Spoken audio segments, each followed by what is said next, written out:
राजकीय आहे महाराष्ट्राचं, काय कसं राहील? तुम्ही म्हणता की भाजप खूप पैसा वापरत आहे आणि वाटत आहे.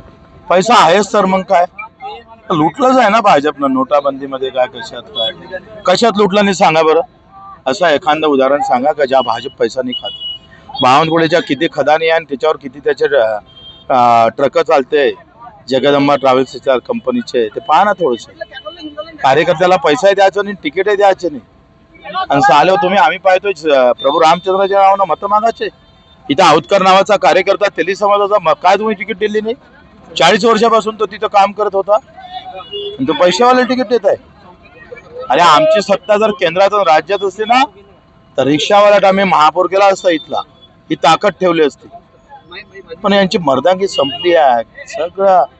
हे मी सांगतो ना एक दिवस प्रभू रामचंद्राचा धनुष्य घेऊन यांच्याच खोपडीत घालणार आहे लोक, हिंदूच घालणार बरं.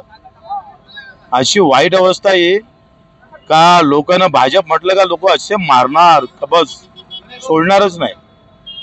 हो तुम्ही बावनकुळेचं नाव घेतलं, आणखी कोणाकोणाचं काय काय आहे?